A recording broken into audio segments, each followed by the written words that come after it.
अस्सलाम वालेकुम दोस्तों, आज एक नई वीडियो के साथ एक दफ़ा फिर आपके पास हाजिर हुआ हूँ। आज एक्सेल में 10 बेसिक फार्मूले यूज़ करने का मैं तरीका आपको बताऊँगा जो कि एक्सेल में बहुत ज़्यादा इस्तेमाल होते हैं। अगर आप एक्सेल यूज़ करते हैं तो आपने इन फार्मूलों के बारे में सुना ज़रूर होगा और ये फार्मूले बहुत ही कॉमनली इस्तेमाल होते हैं। ये 10 के 10 फार्मूले रैंडमली और बहुत ज़्यादा यूज़ होते हैं। लेकिन वीडियो का आगाज़ करने से पहले मेरी आप सबसे गुजारिश है कि चैनल को सब्सक्राइब कर दें और साथ में बेल आइकॉन के बटन को भी प्रेस कर दें ताकि हर नई आने वाली इंफॉर्मेटिव वीडियो आपको बर वक्त मिल सके। तो चलें वीडियो का आगाज़ करते हैं। मैंने ये एक डाटा लिया है जिसमें मेरे ये 10 फार्मूले इस्तेमाल हो सकते हैं। मैंने एक ऐसा डाटा लिया है जिसमें मैं चाहता हूँ कि सभी फार्मूले आपको एक ही डाटे के ऊपर समझा सकूँ। मेरे इस डाटा में एम्प्लॉय नेम है और फिर इनको एक एरिया दिया गया है, रीजन है जिसके अंदर इन्होंने सेल करनी है और आगे आइटम्स की तादाद लिखी हुई है कि इन्होंने कितनी आइटम्स सेल की हैं।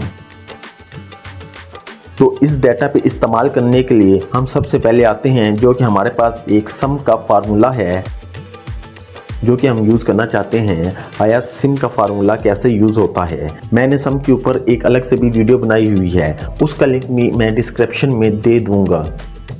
तो लिहाजा आज क्योंकि एक मैं कंबाइन 10 फार्मूलों की वीडियो बना रहा हूं तो इसलिए इसको एक दफ़ा दोबारा फिर से रिपीट कर देता हूं कि इसको कैसे यूज़ करते हैं। अगर आप चाहें तो मेरे चैनल से भी वो वीडियो देख सकते हैं। हम सम का फार्मूला लगाते हैं। सम में सबसे पहले हम इक्वल का निशान लगाते हैं और उसके बाद सम लिखते हैं।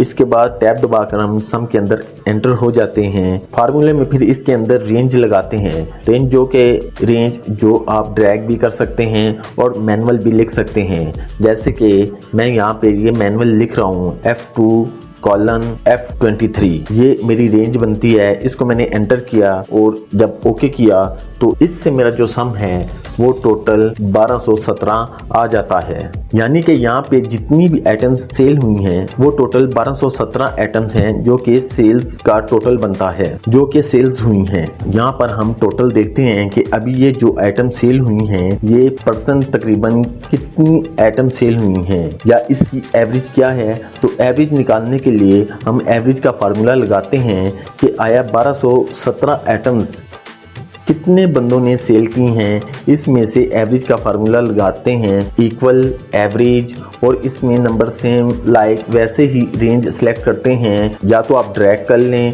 या F2:F23 लिखते हैं और एंटर करते हैं तो हमारे पास एवरेज आ जाती है कि यहाँ ये कितनी सेल हुई है। तो ये तकरीबन 55 बनती है। जो हमारे पास एवरेज आई है वो 55.32 आई है। अगर ये डिवाइड करें तो तकरीबन हर पर्सन पर तकरीबन 55 आइटम्स बनती है। अब इसके बाद हम जानना चाहते हैं क्या आया इस डाटा के अंदर सबसे ज़्यादा सेल कितनी हुई है, कि एक पर्सन ने सबसे ज़्यादा सेल कितनी की है या मैक्सिमम क्या है या सबसे ज़्यादा सेल कितनी हुई है। तो इसके लिए हम मैक्सिमम का फार्मूला इस्तेमाल करते हैं। इसके लिए देखिए मैंने लिखा है इक्वल मैक्स और टैब दबा के फार्मूले के अंदर एंटर हो जाते हैं और यहाँ पर फिर दोबारा से वो रेंज मांग रहा है तो मैं यहाँ पर वही रेंज लगा देता हूँ जो कि मेरे डाटा की है F2:F23। इसके अंदर जो मैक्सिमम सेल हुई है वो 78 बनती है जो कि सबसे ज़्यादा है। सेम लाइक इसी तरह अगर हम मिनिमम का फार्मूला लगाना चाहते हैं कि भाई मिनिमम कितनी सेल हुई है, कम से कम कितने आइटम एक बंदे ने सेल किए हैं, तो उसके लिए हम मिनिमम का फार्मूला लगाएंगे इक्वल मिनिमम। टैप करके जब इसके अंदर हम एंटर होते हैं फार्मूले के अंदर तो वो रेंज पूछता है। सेम लाइक जैसे मैक्सिमम की रेंज लगाई थी या जो हमारी रेंज है, रेंज लगाते हैं और ओके करते हैं। जो हमारी मिनिमम सेल हुई है वो 24 आइटम्स हैं, यानी एक ऐसा शख्स जिसने 24 आइटम सेल किए हैं तो वो हमारे पास आ जाएगी। इसके बाद फार्मूला आता है काउंट का। काउंट का फार्मूला जो है वो सेल काउंट करने के लिए यूज़ होता है कि आया कितने सेल इस्तेमाल हुए हैं, कितने सेल में डाटा मौजूद है या हम जो डाटा ले रहे हैं वो कितने सेल पर मुश्तमिल है। इसमें सबसे पहले मेरे पास काउंट का फार्मूला है, मैं वो ऐड करता हूँ इक्वल काउंट। टैब दबाकर मैं फार्मूले में एंटर होता हूँ तो उसके बाद मैं इसमें अपनी रेंज लगाता हूँ। जो मेरी रेंज F2 to F23 तक बनती है जिसमें मेरे सारे आइटम्स सेल हुए हैं जो ऐड किए हैं उसके ओके करता हूँ तो इसने बता दिया है कि 22 सेल हैं। 22 सेल्स ऐसे हैं जिनके अंदर डाटा है। अगर मैं अभी इसका क्राइटेरिया रेंज चेंज करता हूँ, F2 की बजाय E2 से F23 रखता हूँ, यानी मैंने सारे सेल सेलेक्ट कर लिए हैं, लेकिन जब मैं एंटर करता हूँ तो ये फिर भी 22 बता रहा है, क्योंकि जो काउंट का फार्मूला है वो सिर्फ वो ही सेल काउंट करता है जिनके अंदर फिगर या डिजिट लिखा होता है, और जिन सेल के अंदर टेक्स्ट होता है ये उनको काउंट नहीं करता है। इसलिए मैंने आपको समझाने के लिए 2 कॉलम सेलेक्ट किए हैं, तो फिर भी इसने वही सेल काउंट करके बताए हैं जिनके अंदर डिजिट या फिगर थे, और वो मेरे पास सिर्फ 22 सेल हैं। ये 22 सेल हैं जिनके अंदर सेल्स। अभी आप सोचे होंगे तो फिर ये वाले सेल कैसे काउंट होंगे, तो अभी हम आते हैं अपने अगले फार्मूले के ऊपर, जो कि काउंट ए का फार्मूला है। इसका मतलब होता है जितने भी सेल हैं सबको काउंट कर दे। काउंट ए मीन काउंट ऑल, वो तमाम सेल काउंट करेगा जिनके अंदर कुछ भी फिल किया हो, और वो तमाम डाटे को काउंट करके बताएगा जितने भी सेल के अंदर डाटा मौजूद है, चाहे वो टेक्स्ट की शक्ल में हो या डिजिट की शक्ल में। मैंने जब इसमें पहले F2 वाली रेंज लगाई है, F2 से F23 तक लगाए, तो इसने काउंट कर दिया कि 22 सेल फिल हैं। तो जब मैंने इसकी रेंज चेंज की है, F2 से E2 की है अप टू F23 तक, तो ये फिर भी काउंट करके बता देता है कि मेरे पास 44 सेल हैं जो कि फिल हैं, जिनके अंदर डाटा लिखा हुआ है, जिनके अंदर कुछ भी है, चाहे वो टेक्स्ट की शक्ल में है, चाहे वो फिगर की शक्ल में है, चाहे वो डिजिट की शक्ल में है, चाहे वो अल्फ़ाबेट है। जिस तरह भी फिल है उसने काउंट करके बता दिया है कि मेरे पास कितने सेल हैं जिनके अंदर डाटा मौजूद है। इसके बाद फार्मूला आता है काउंट ब्लैंक। ये उस वक्त इस्तेमाल होता है जब डाटा की मकदार बहुत ज़्यादा होती है या डाटा बहुत बड़ा होता है, जिसमें रैंडमली टाइप करते हुए कुछ मिस हो जाता है या कोई खाना फिल होने से रह जाता है। उसके लिए ये वाला फार्मूला इस्तेमाल किया जाता है। इक्वल काउंट ब्लैंक के फार्मूला लगाया और रेंज सेलेक्ट की है, तो इसने 0 दिया है। इसका रिजल्ट 0 आया है क्योंकि मेरे जो रेंज है, जो मैंने इसको रेंज दिया है, उसके अंदर कोई भी ऐसा सेल नहीं है जो एम्प्टी है या ब्लैंक है या खाली है। लेकिन फिर भी मैं आपको समझाने के लिए एक मिसाल के तौर पर एक सेल को मैं डिलीट करता हूं, तो आप ये देखें कि यहाँ पे रिज़ल्ट चेंज हो गया है। तो यहाँ पर 1 लिखा हुआ आ गया है, और जो मेरा काउंट ऑल वाला फार्मूला था तो उसमें से ऑटोमेटिकली 1 माइनस हो गया है, क्योंकि अभी उसमें एक ब्लैंक सेल आ गया है। क्योंकि मैंने आपको अभी मज़ीद फार्मूला समझाने हैं, तो मैं लिहाजा इसको वापस करता हूँ ताकि आपको समझ आए। मकसद ये था कि सिर्फ और सिर्फ ये वाला फार्मूला आपको समझाया जाए कि ये कैसे इस्तेमाल होता है। अभी हम आगे आते हैं। ये वही फार्मूले हैं जो हम पहले इस्तेमाल कर चुके हैं, लेकिन अभी इनमें क्या होगा कि इनके अंदर एक कंडीशन का इजाफा हो जाएगा। ये सेम वैसे ही इस्तेमाल होते हैं जैसे कि पहले वाले, लेकिन इसके अंदर कंडीशन ऐड कर दी जाती है, जिसकी वजह से हमें मतलूबा नताइज या बेहतर नतीजा या जो हम रिजल्ट चाहते हैं वो हासिल होता है। सबसे पहले हम आते हैं पहले फार्मूले में, जो कि सम इफ का फार्मूला है। इसमें फर्ज करते हैं कि हम पहले सम में टोटल सम का था, लेकिन हम इसमें चाहते हैं कि हमारे पास जो सम है वो सिर्फ ईस्ट वालों की आए कि ईस्ट वालों ने कितने आइटम्स सेल की हैं। तो यहाँ पे हम पहले तो हम फार्मूला यूज करने के लिए लगाते हैं इक्वल सम इफ, उसके बाद एंटर होते हैं और सबसे पहले रेंज लेते हैं। जिस रेंज की हमें सम करनी है उसमें से हमें कंडीशन लगानी है, तो वो रेंज ली है हमने, रेंज ले ली। इसके बाद हमने कोमा लगाया है, कोमे के बाद क्राइटेरिया के लिए, क्योंकि मैंने यहाँ पे एक सेल में ईस्ट लिखा है और मुझे इसकी चाहिए, तो मैं ये वाला सेल सिलेक्ट कर देता हूँ। और इसके बाद वो कहता है कि सम रेंज किस में से सम करनी है, तो वो मैं अपनी जो सेल थी टोटल जिसमें आइटम सेल हुए थे वो वाली रेंज लेता हूँ, जो कि F2 से F23 तक बनती है।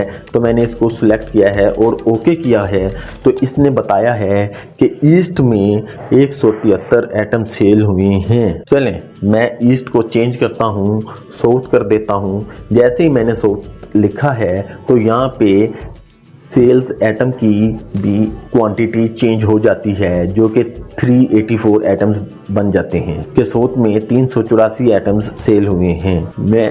अगर मैं रेंज चेंज करने के लिए क्राइटेरिया में वेस्ट लिखता हूं, तो आप ये देखें यहाँ पर 245 डाटा आ गया है। फिर इसके बाद मैं नॉर्थ करता हूं, तो आप देखें कि यहाँ पर 406 आइटम्स आ गए हैं जो कि नॉर्थ में सेल हुए हैं। ये सेम लाइक सम जैसे फार्मूले जैसा ही काम करता है, लेकिन क्योंकि इसमें हमने एक कंडीशन का इजाफा कर दिया है कि भाई एक पार्टिकुलरली अलग करके हमें बताया कि इसमें कितनी सेल हुई है, तो इसने जैसे जैसे हम जो भी क्राइटेरिया देते हैं वो उसके मुताबिक चेंज करके बता देता है कि उसने कितनी सेल की है। मैंने सम इफ के ऊपर भी अलग से एक वीडियो बनाई है, अगर आप चाहते हैं कि वो वीडियो देखें तो वो आप मेरे चैनल पर देख सकते हैं, वैसे मैं लिंक भी डिस्क्रिप्शन में दे दूंगा। अच्छा, इसी तरह एवरेज इफ का फार्मूला है, जैसे एवरेज का फार्मूला था इसी तरह ही इधर कंडीशन लगाई जाती है कि आया एरिया के हवाले से एवरेज क्या रही है। फर्स्ट करके हम ईस्ट की एवरेज लगाते हैं, सिर्फ एक मैंने टोटल एवरेज लगाई थी। अभी हम एक रीजन की या एक एरिया की एवरेज लगाना चाहते हैं कि एरिया वाइज एवरेज सेल क्या हुई है, तो उसके लिए हम लगाते हैं एवरेज इफ का फार्मूला इक्वल एवरेज इफ। इसमें भी सेम लाइक जैसे पहले सम इफ वाली में हमने रेंज सेलेक्ट की थी, इसी तरह इसमें भी पहले रेंज सेलेक्ट करेंगे, उसके बाद क्राइटेरिया, क्योंकि मैंने इधर अलग से लिख दिया है तो मैं ये वाला सेल सेलेक्ट कर देता हूँ, और उसके बाद वो कहता है कि जो क्राइटेरिया है, तो क्राइटेरिया की रेंज के लिए मैं सेम लाइक F22 F23 जो कि मेरी सेल एटम्स हैं उनको लेता हूँ, और जैसे ही मैं ओके करता हूँ तो इसने एटम को सिलेक्ट किया। तो आप देखें ईस्ट में तकरीबन 43 आई है, साउथ में 64 और वेस्ट में 50, जबकि नॉर्थ में हमारे पास 58 एवरेज। ये एक एक रीजन की एवरेज अलग अलग निकाली जा सकती है। यहाँ पे अभी हमारे पास आता है काउंट इफ का फार्मूला, ये सेम लाइक वैसे ही है जैसे हमने पहले सेल काउंट किए थे, इसमें भी ये सेल काउंट करके ही बताएगा, लेकिन इसके अंदर क्या होगा कि हम एक कंडीशन डाल देते हैं कि आया उस कंडीशन से ये काउंट करके बताता है, क्राइटेरिया देंगे कि उस तर्ज के कितने सेल हैं।